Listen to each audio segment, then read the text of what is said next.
¿Qué tal? Muy buenas a todos, ¿cómo estáis? Espero que muy bien y siempre aquí para hablar de cómo está la economía, cómo está la bolsa, qué perspectivas tenemos por delante, sobre todo pensando ya también en 2026 y el foco que tenemos durante el próximo ejercicio. Pues está con nosotros Juan Ramón Rayo, que siempre es un placer recibirle por aquí por el canal. ¿Qué tal? ¿Cómo estamos? Muchas gracias, Héctor, por la invitación, como siempre. Y siempre os digo también a los que veáis este tipo de charlas, si la queréis apoyar, tenéis una manera muy fácil de hacerlo y además es un favor que os pido siempre, y es que dejéis vuestro me gusta, vuestro like, tardáis nada en hacerlo, por supuesto, comentad qué os va pareciendo lo que vamos comentando por aquí en la charla y suscribiros al canal y activad la campanita que tenéis ahí arriba, el recordatorio, que así hacemos la familia más grande y yo pues encantado de la vida. Oye, quería preguntarte, ¿no? Porque están habiendo ahora mucho debate en Wall Street sobre lo que tenemos por delante en la economía y en la bolsa y el auge que está habiendo con respecto a la inteligencia artificial, mucho gasto del gobierno y aquí está el dilema de si el gobierno está cimentando una gran burbuja o si en realidad está experimentando sobre el crecimiento futuro y la disrupción que será la inteligencia artificial. No sé cómo ves esta dualidad y lo que estamos viviendo ahora mismo. O sea, yo no creo que si hay burbuja, que en sí mismo es discutible, lo podemos discutir más tarde, no creo que en este caso sea una burbuja que esté siendo alimentada por el gobierno. De hecho, los intentos que hasta el momento se han dado de buscar una mayor implicación gubernamental en este sector, Sam Altman, por ejemplo, hace 2 semanas, si no recuerdo mal, sugirió la posibilidad de una integración entre bueno, pues los intereses gubernamentales y los de la IA, una especie de soporte, ¿no? De red para que las inversiones que se hagan en IA pues tengan una especie de salvataje, de promesa de rescate detrás, y ahí pues le llovieron muchísimas críticas y desde el propio gobierno se descartó, al menos de momento, que se vaya a rescatar a ninguna empresa que esté invirtiendo en IA, que ahí tienen que internalizar el riesgo de sus inversiones. Yo no creo que por ese lado se pueda hablar de burbuja promovida por el gobierno. La política monetaria, que podría ser el otro factor que alimentará la burbuja, creo que en este caso tampoco tiene mucho sentido, al menos por lo que estamos viviendo ahora, ¿no? De política monetaria. Si habláramos de 2021, 2022 sería otro tema, pero en la actualidad la política monetaria de la Reserva Federal es relativamente restrictiva, con tipos de interés relativamente altos y,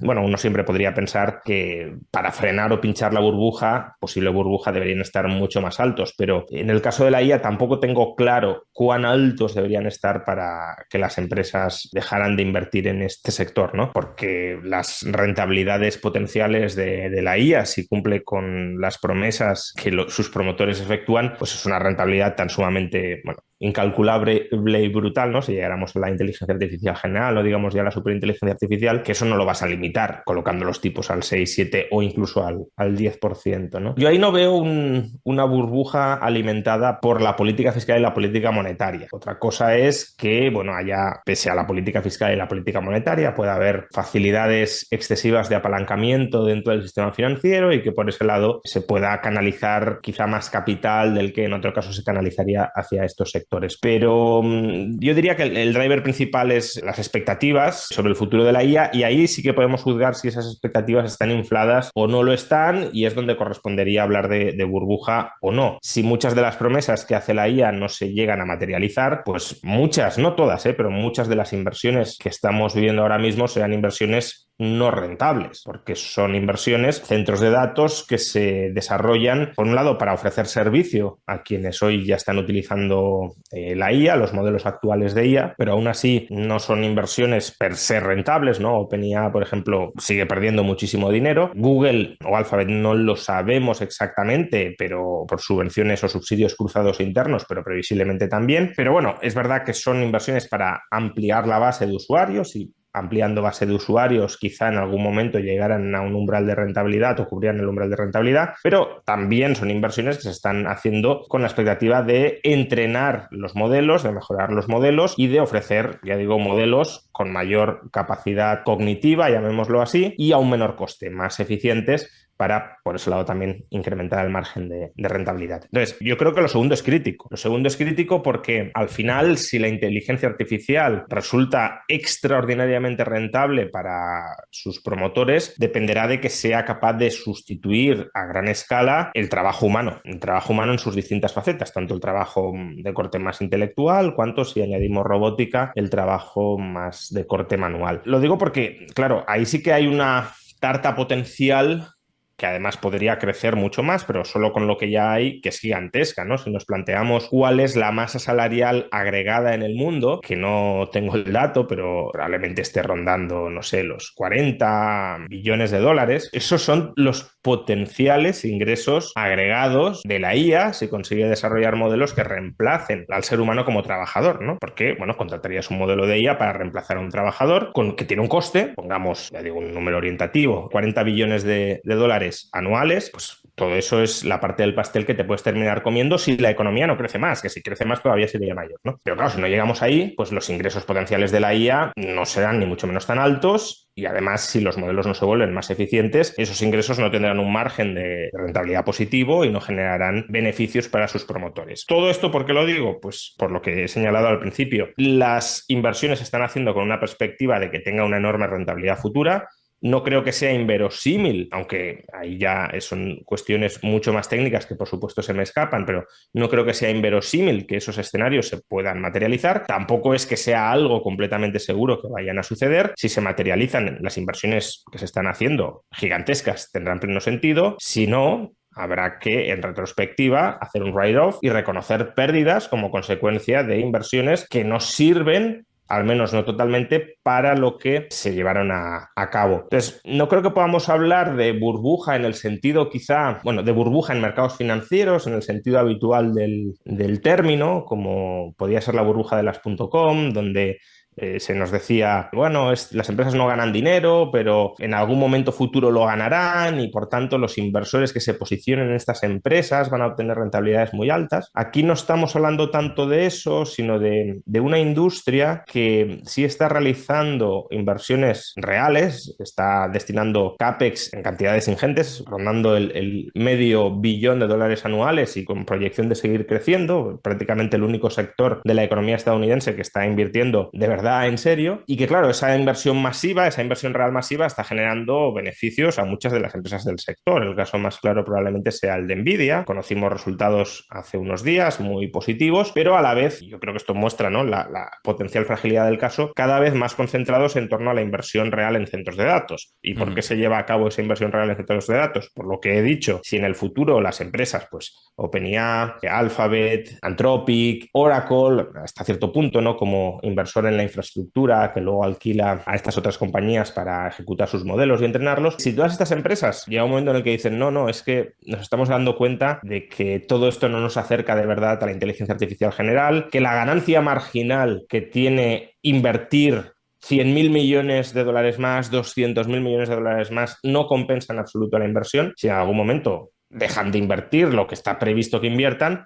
pues obviamente los ingresos extraordinarios de Nvidia van a caer. No digo que vaya a suceder, digo, en ese escenario caerían y por tanto sí, los beneficios enormes que tiene hoy Nvidia y que justifican unas valoraciones bursátiles que no son claramente burbujísticas, sí que tiene el PER un poco alto, pero nada del otro mundo, pues claro, lo que sucedería es que se contraerían los beneficios y ahí el PER sí se dispararía, salvo que el precio cayera en consonancia, ¿no? Entonces, bueno, creo que es un poco el panorama, ¿no? Por resumir, no creo que sea algo que venga directamente de la esfera gubernamental, es un proceso de inversión competitiva en el mercado movido por unas expectativas de rentabilidad futuras no necesariamente absurdas, descabelladas, sino posibles, muy elevadas, que están canalizando mucho capital, como es deseable si esas rentabilidades futuras se terminan cumpliendo hacia ese sector y que en consecuencia está generando hoy por hoy ya beneficios muy grandes en aquellos proveedores o suministradores de los inputs, de las materias primas necesarias para el desarrollo de esa industria. Pero todo pende del hilo de que el ritmo de evolución y de mejoría tanto en la calidad del servicio como en el coste del servicio, continúe creciendo casi te diría en los términos exponenciales en los que ha crecido durante los últimos 3 años. Y si eso en algún momento se verifica que no es así, que no sucede, ahí sí que podría empezar a haber problemas por corte o suspensión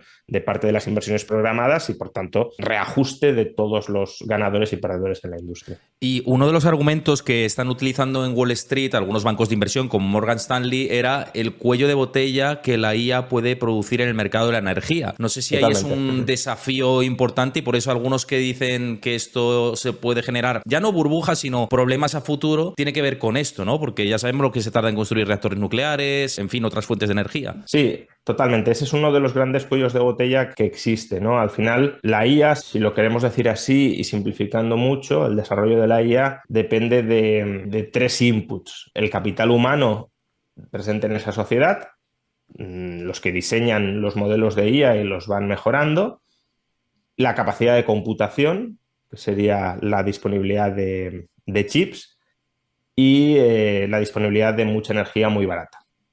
Esos son los tres inputs fundamentales en los que se dirime bueno, y la disponibilidad de datos, ¿no? Si queremos, cuatro, para entrenar los modelos. Estos serían los cuatro inputs fundamentales para esta carrera, ¿no?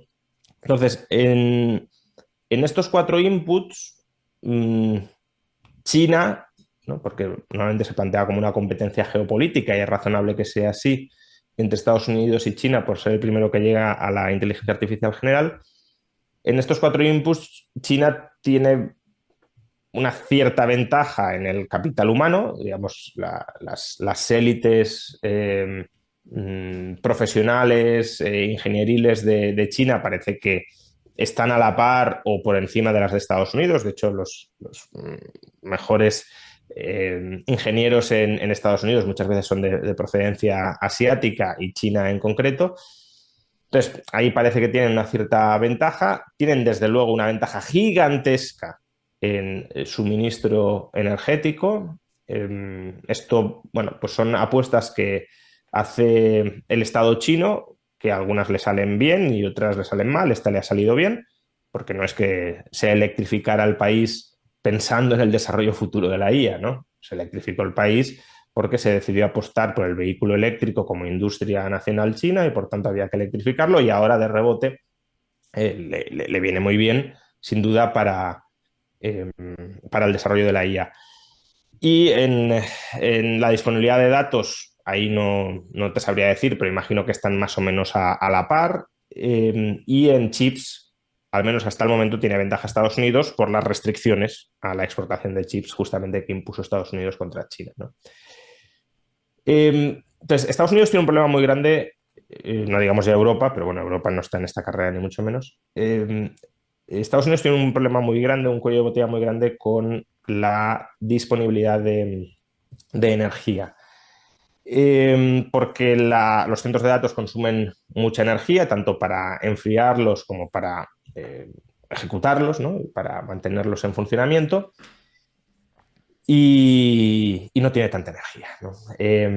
Básicamente, para que nos hagamos una idea, China en la última década ha incrementado la potencia eléctrica instalada dentro del país, el incremento, no la disponibilidad actual, sino el incremento en los últimos 10 años ha sido más de toda la potencia instalada que ha conseguido Estados Unidos a lo largo de toda su historia.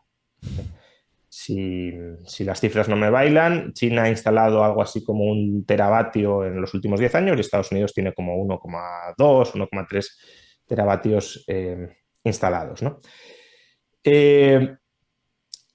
Entonces, claro, los precios de la electricidad ya están subiendo en Estados Unidos y más que van a subir si se instalan todos los centros de datos que se van a instalar. Este es uno de los motivos por los cuales las empresas de inteligencia artificial no están instalando todos los centros de datos en Estados Unidos, sino que muchos de ellos los están instalando en otros países donde la electricidad esté disponible y sea barata. Ahí España, por ejemplo, no lo está aprovechando porque lo vimos en las noticias hace varias semanas, pero a pesar de que España en principio pueda tener una electricidad relativamente barata, la tiene cogida con alfileres totalmente porque se están denegando muchas peticiones de conexión al sistema eléctrico por parte de centros de datos que se querrían instalar, pero se les deniega la instalación porque la red eléctrica no aguantaría si se instalan todas las que se querrían instalar, ¿no? Entonces, muchas se están moviendo a Oriente Medio. También, bueno, el acuerdo, la petición, no está muy claro, pero que que se hizo entre OpenAI y Argentina para instalar en la Patagonia centros de datos, aprovechando también inversiones para incrementar el suministro eléctrico. Todo eso estaba vinculado a esa necesidad de multiplicar la cantidad de centros de datos y del suministro eléctrico. El problema aquí también nos encontramos con cuestiones geopolíticas de nuevo, ¿no? Porque al final, claro, si tú instalas la mayor parte de los centros de datos en países que te puedan robar los modelos de IA que estás desarrollando o que puedan terminar nacionalizándolos o que puedan de alguna manera ejercer un control sobre ellos, pues estás cediendo, no es como si estuvieses hasta cierto punto desarrollando la bomba atómica no en Estados Unidos, sino fuera de Estados Unidos, con el riesgo que ello implicara que en un momento determinado te dijeran, no, esto no es lo que damos, ¿no? Pero bueno, aún así la inversión en Estados Unidos sigue y eso requiere de mucha generación eléctrica nueva que tiene pues dos problemas. Uno es que efectivamente los plazos ya de por sí son prolongados.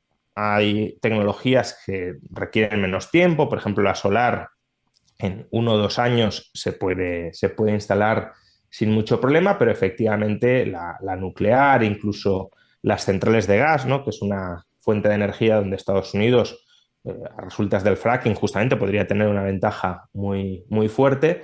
Eso sí que requiere más tiempo, hasta una década, y el cuello de botella es muy anterior, ¿no? Es en torno a los próximos 3 o 4 años. 5 incluso. Entonces ese es un problema que técnicamente requiere tiempo, pero es que además regulatoriamente, con todos los permisos, todas las autorizaciones, toda la burocracia interpuesta, que este es un problema que China no tiene, ¿no? China dice, oye, esto se ha de construir y, bueno, pues como es una organización muy... O sea, China está mucho más descentralizada de lo que muchas veces se piensa, pero al final, sí, si se da una directriz desde arriba, no hay... se alinean rápidamente las voluntades y se dice, bueno, pues si esto es lo que hay que hacer, vamos en esa dirección, ¿no? Si mi objetivo es ese, voy a ir en esa dirección. Entonces, en Estados Unidos no, y todos los permisos, por ejemplo, medioambientales, etcétera, retrasan mucho el despliegue, ¿no? Incluso en la solar, por ejemplo, que, como he dicho antes, la fotovoltaica podría ser el despliegue relativamente rápido, pero es una fuente de energía que requiere de mucha tierra, ¿no? Es una fuente de energía muy extensiva, no es muy eficiente en términos de densidad de producción energética.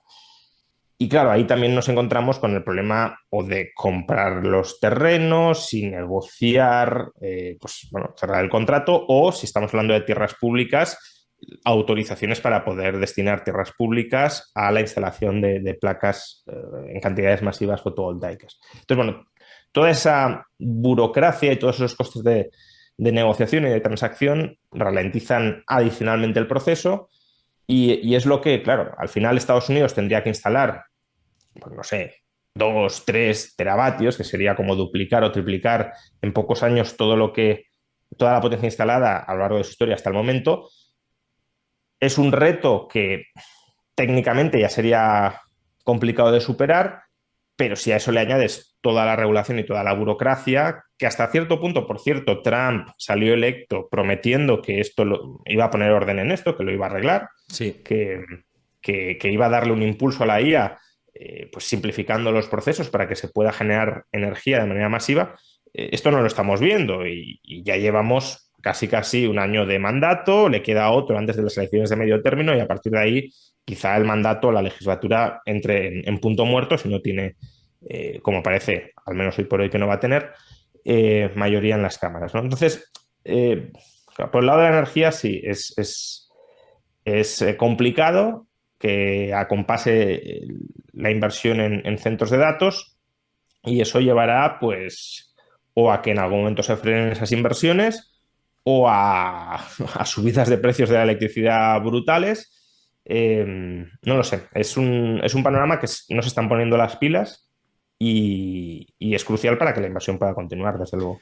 Oye, con este contexto que parece que seguimos con una inflación anómala por encima de los objetivos de los bancos centrales, con un panorama en el que el mercado sigue tirando bastante, pero que hay gente que tiene como cierto recelo.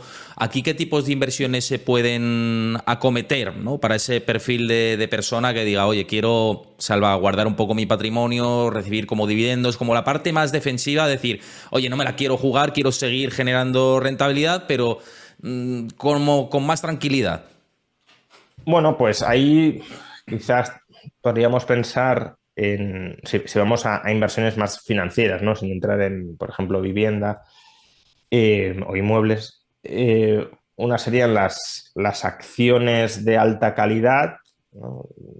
No excesivamente expuestas a la dinámica del ciclo económico, sino grandes empresas, normalmente suministradoras de bienes de consumo en una demanda muy abundante, que tenga una demanda no cíclica, ¿no? Bueno, crece un poquito cuando la economía va bien, decrece cuando la economía, un poquito cuando la economía no va bien, pero los ingresos son más o menos estables y crecientes, no de manera explosiva, pero crecientes de largo plazo, y si ya además pagan dividendo, pues bueno, para el que quiera tener un flujo de renta continuado, mejor, ¿no? Y junto a esto, tendríamos otro instrumento financiero muy cercano, que algunos incluso podrían considerar, no desde un punto de vista de estructura de derechos, desde luego, pero en cuanto a lógica o función económica para el inversor equivalentes, que serían los bonos de empresas igualmente solventes que abonen un tipo de interés que cubra la inflación y que, por tanto, también proporcione un flujo de ingresos continuado al margen de la coyuntura que siga el ciclo económico, ¿no? También podríamos meter ahí quizá deuda pública de gobiernos, claro, no de gobiernos que actúen como suministradores de, si lo queremos, de bonos que desempeñan casi el papel de reserva global, porque ahí el tipo de interés suele ser mucho más bajo, sino de bueno, gobiernos, la posición en la que podía estar quizá España hace una década, es decir, gobiernos que no tienen ni mucho menos por qué quebrar, pero sobre los que sí hay cierta duda relativa, ¿no? Hay una prima de riesgo más alta que los bonos de gobiernos ultraseguros y que ya pueden estar proporcionando, pues, no sé, tipos de interés del 6, del 7%, eh, sí, aproximadamente, que también te cubren la inflación, asumiendo, por supuesto, algo más de riesgo, pero no un riesgo extraordinario, no vemos quiebras gubernamentales todos los días a todas horas, y que pues también te proporciona ese flujo de ingresos más o menos periódico.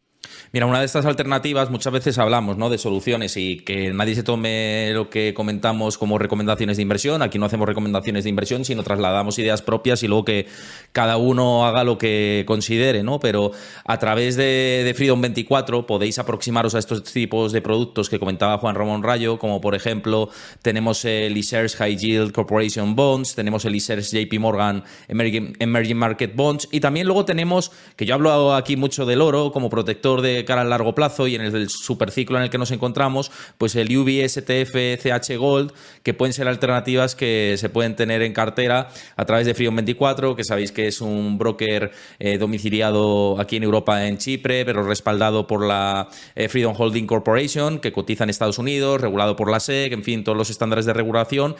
Siempre hemos utilizado esta plataforma en directo y aquí de manera transparente, tanto Juan Ramón Rayo como yo, y lo podéis aproximaros a este tipo de productos y 3.600 ETFs más, pinchando en el link en la descripción del vídeo, en el comentario fijado, también en el vídeo que suba Juan Ramón Rayo a su canal de YouTube, para que os hagáis clientes, que además ahora tenéis la Welcome Promo, que en función a la aportación que hagáis en este tipo de productos y en otros, pues os regalan acciones de regalo, ¿no? Pero en fin, este tipo de ETFs, ¿no, Juan Ramón? Es lo que hablábamos, ¿no? Son posibles, ¿no?, para incorporar en cartera con este perfil.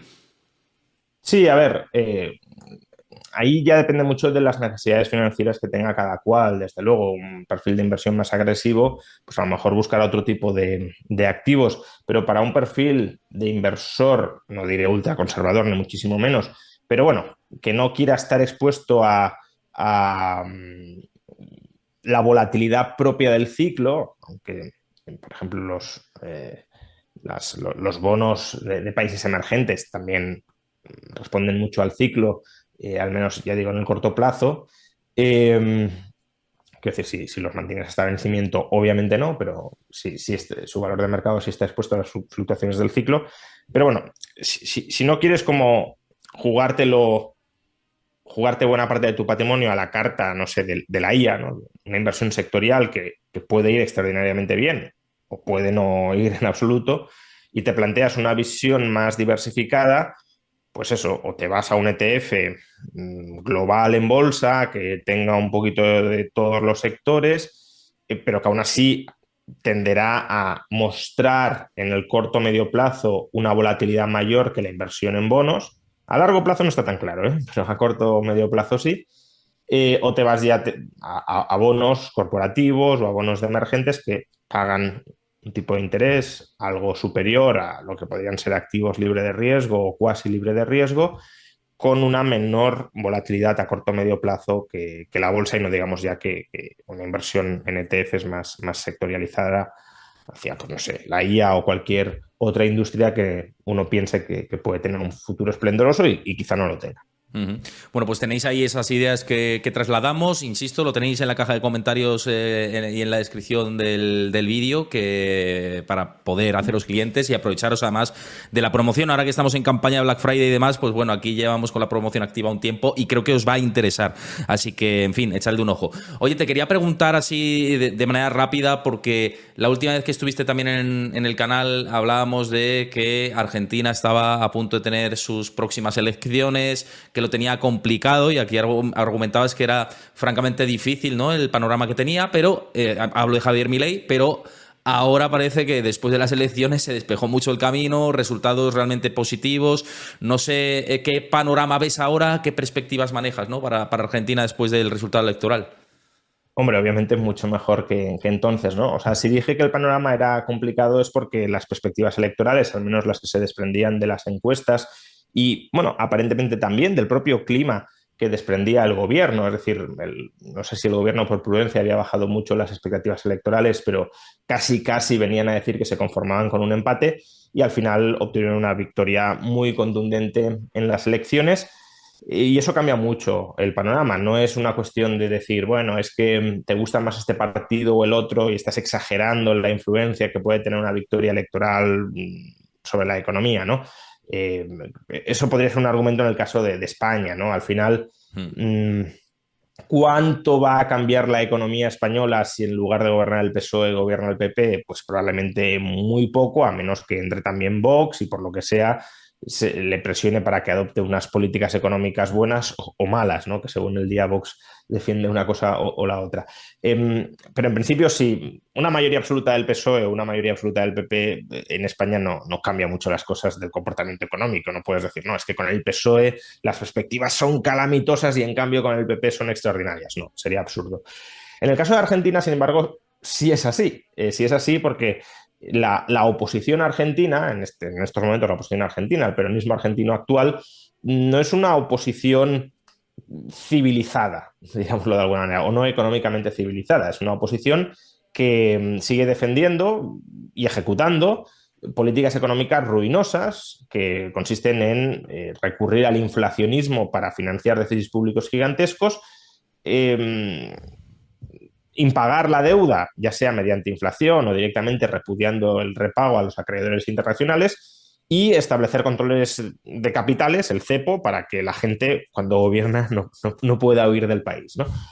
O sus capitales no puedan huir del país. Entonces, ese programa, que es un programa fallido, que además fue estrepitosamente fallido hasta el año 2023, cuando a finales gana Milei para darle la vuelta al panorama, lo sigue reivindicando hoy la oposición. O sea, sigue siendo su programa de gobierno. Entonces, claro, la perspectiva de que eso pueda regresar, ya no quizá desde la presidencia, porque Milei en principio tenía que terminar el mandato, aunque ni siquiera eso estaba claro, sino desde el Congreso, que el Congreso apruebe, como ya venía aprobando antes de las elecciones, subidas muy fuertes del gasto público para romper el equilibrio presupuestario, volver a generar déficit, volver a generar inflación e imponer indirectamente al gobierno que restablezca el cepo, pues todo eso generaba un panorama muy preocupante. No digamos ya así, como decía, parecía, ¿no?, se estaban organizando ciertos sectores de la oposición para, en caso de que Milei obtuviese un muy mal resultado electoral, se hablaba de la posibilidad de que su partido lograra menos del 30% de los votos. Al final obtuvo más del 40%, pero se hablaba de la posibilidad de menos del 30%.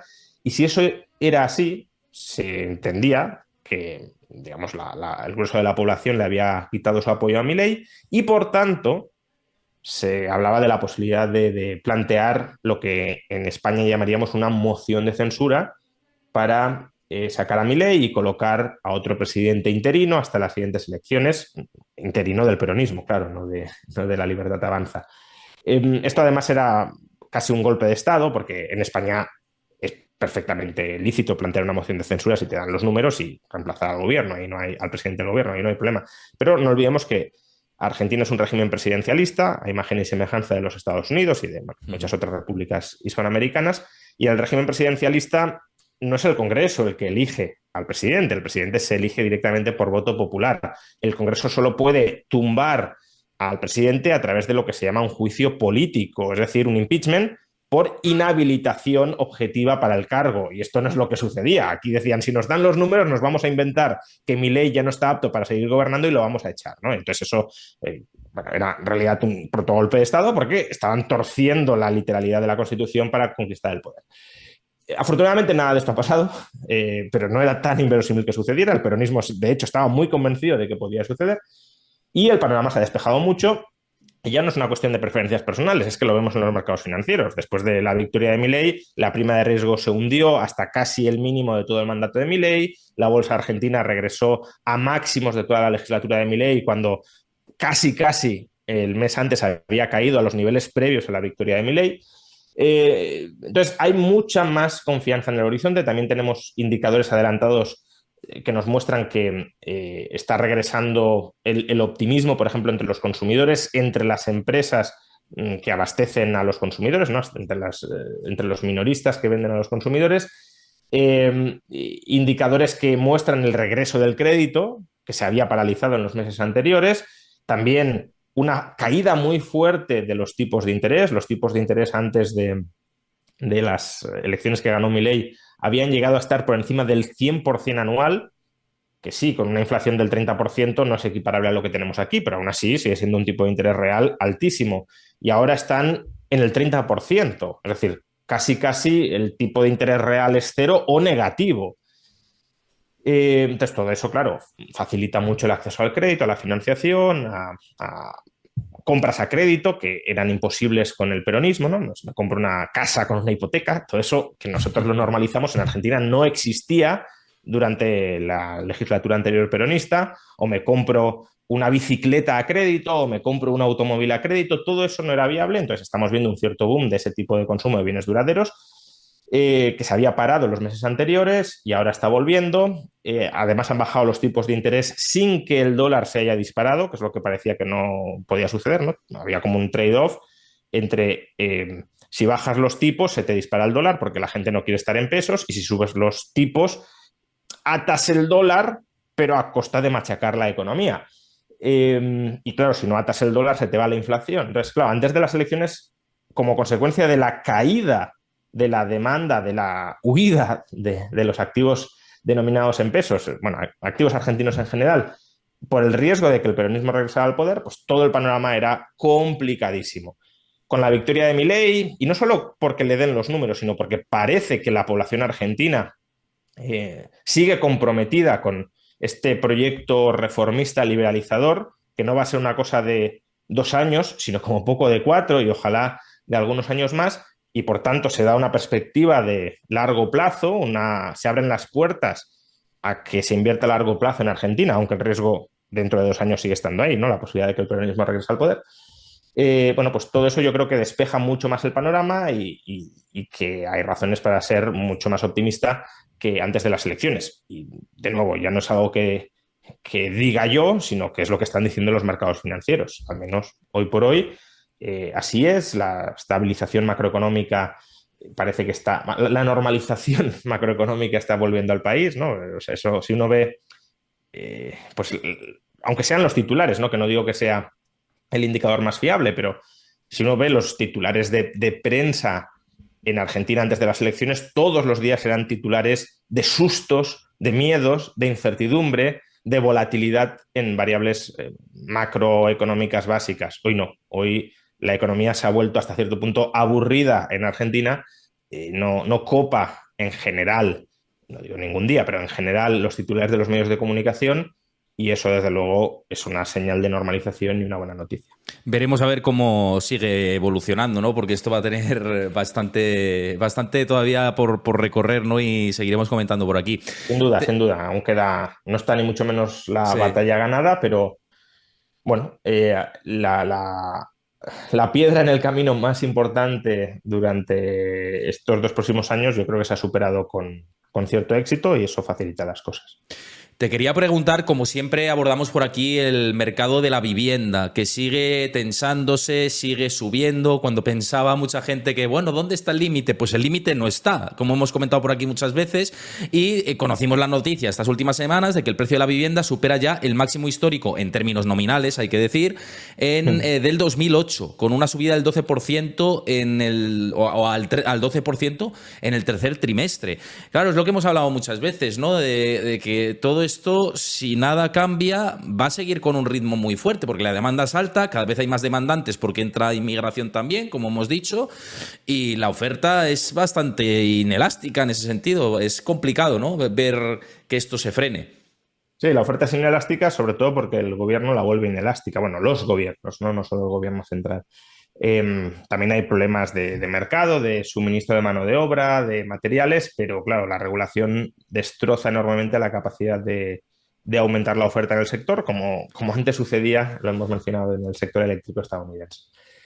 Eh, sí, esto al final hay muchos que intentan negar la lógica básica de la ley de la oferta y la demanda, pero en el caso de la vivienda cada vez es más obvio. Hace unos días el INE nos comunicó, nos informó que durante el último año la población española ha alcanzado su máximo histórico tras aumentar en 12 meses en 500.000 personas, a pesar de que la población autóctona se ha reducido en 100.000, es decir, que aumentó en 500.000 porque la población inmigrante durante el último año ha crecido en 600.000 personas. Claro, si en España te están entrando cada año 600.000 personas, que además no se distribuyen uniformemente por todo el territorio, sino que se concentran en ciertos núcleos urbanos y no construyes vivienda, pues mucha más demanda y misma oferta, precios al alza. Y es verdad que uno se puede plantear, y también lo hemos comentado otras veces, en algún momento los precios dejarán de subir, porque si la gente no lo puede pagar, no van a poder seguir subiendo.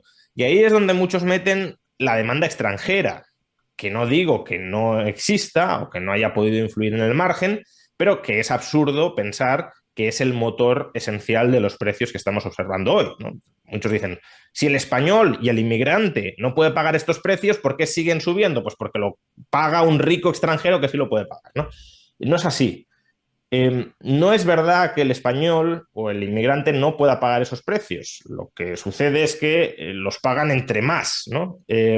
Básicamente las tasas de hacinamiento están aumentando en España, ya sea una familia amplia o varias familias que viven en un mismo piso, ya sea el alquiler por habitaciones, que es otra forma de, bueno, incrementar la cabida que hay en un inmueble para que entre más gente puedan pagar ese inmueble.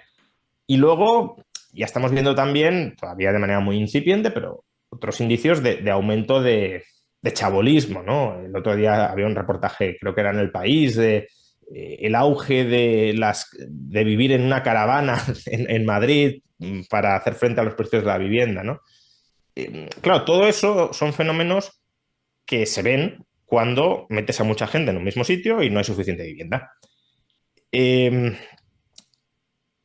decir, si uno lee textos históricos del proceso de migración del campo a la ciudad, pues es eso.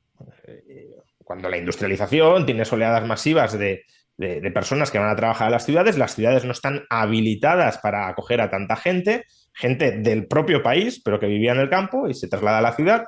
¿Y qué sucede? Pues que tienes el auge de los suburbios en condiciones pues, de chabolismo y hacinamiento. Y ahora está pasando lo mismo.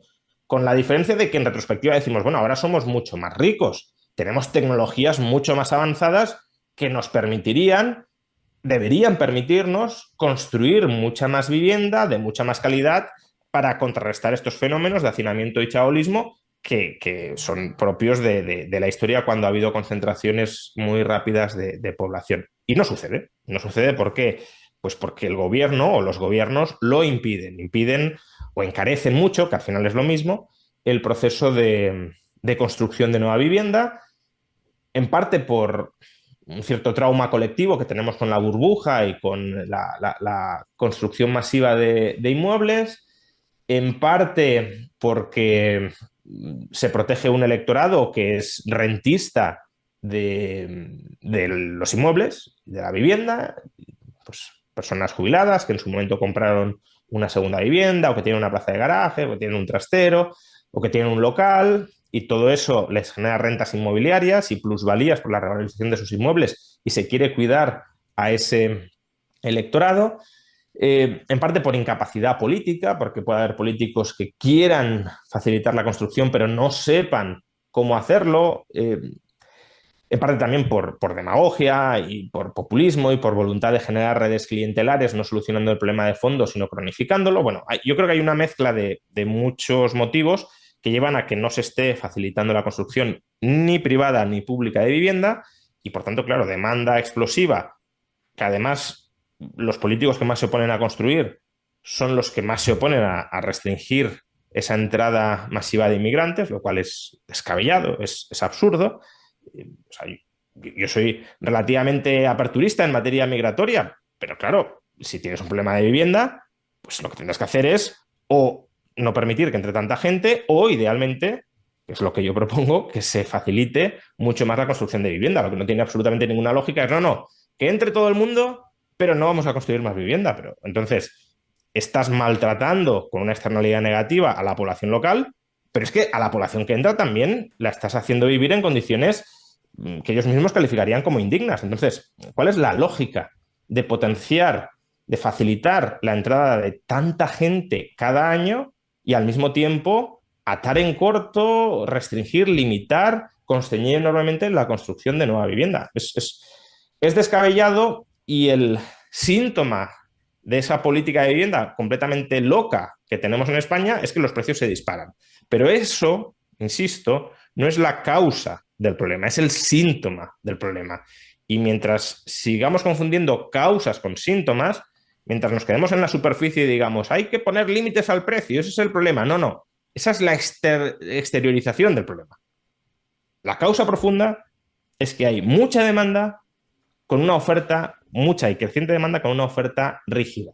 Y mientras no solventes eso o reduciendo la demanda, es decir, impidiendo que entre gente, básicamente, o ampliando la oferta, el problema va a seguir ahí y cada vez se va a ir agravando por otras vías. A lo mejor deja de subir el precio, pero se deteriora la calidad y las condiciones de vida en las viviendas. Entonces, ¿qué pensaremos? ¿Que se ha solucionado el problema? No. El problema estará ahí, pero se manifestará de otra manera. Sí, la gente no va a tener un inmueble en el que va a poder vivir, básicamente. Van a, lo que dices tú. O lo va a tener, pero en condiciones cada vez peores. Claro. Pues lo que decía, hacinarse. Claro. O construir con estándares malísimos, o bueno, directamente no viviendas, sino caravanas y cosas de estas.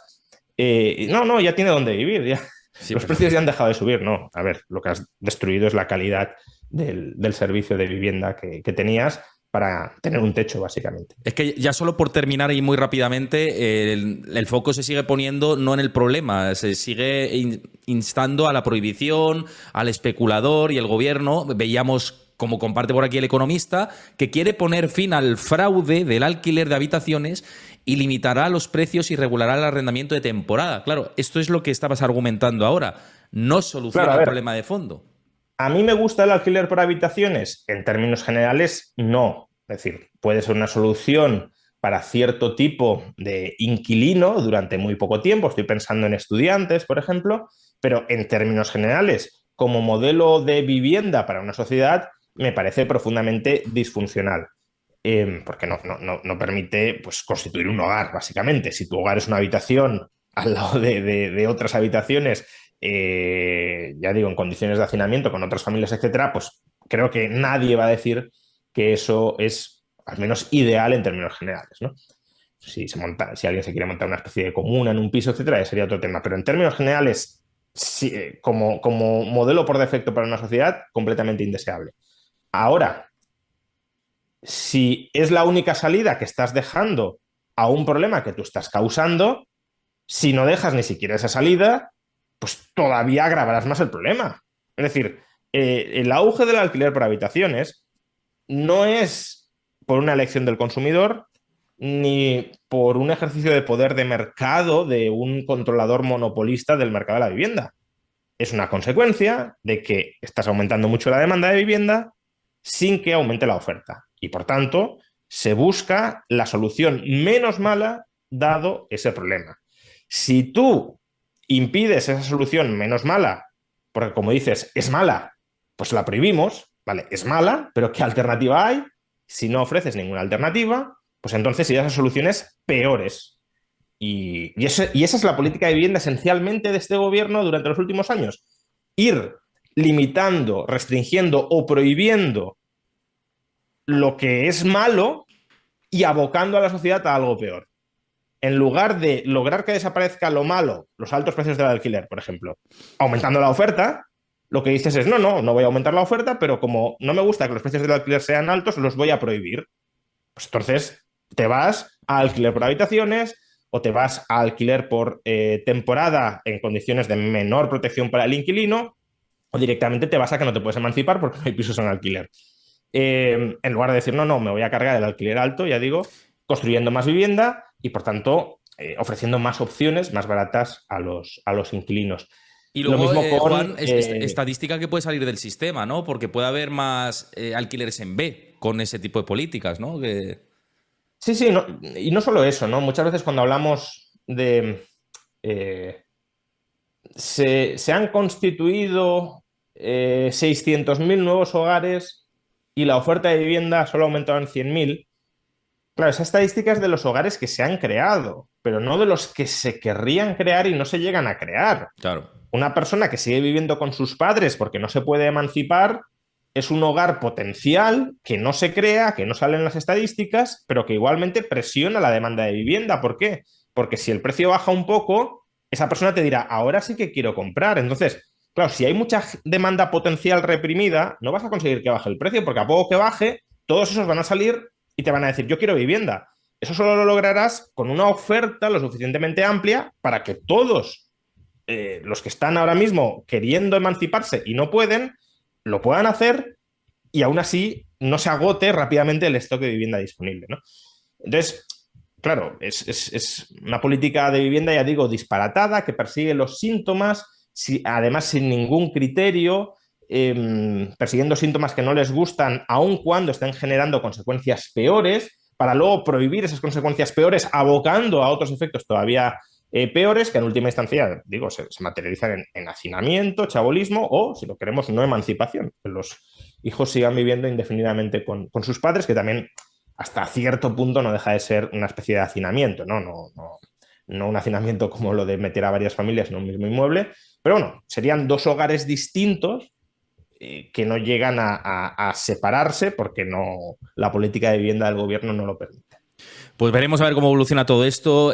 Hasta aquí yo creo que hemos abordado todo en gran espacio de tiempo, así que muchísimas gracias, Juan, por pasarte por aquí, por hablar de todo lo que hemos comentado y este último repaso de la vivienda. Insisto, si queréis echar un ojo a los productos que hemos hablado de Freedom 24, los tenéis en la descripción del vídeo, en el comentario fijado, con esta promoción activa, que invertir es fundamental en el contexto actual, así que muchísimas gracias. También recordar dejar me gusta si os ha gustado la charla, suscribiros al canal y activad la campanita, también suscribiros al canal de Juan Ramón Rayo, que comparte contenido fantástico, y dejad vuestro comentario de qué pensáis, cómo veis vosotros también la vivienda y cómo veis todo lo que hemos comentado. En fin, Juan, muchísimas gracias por pasarte por el canal. Nada, a ti, muchas gracias.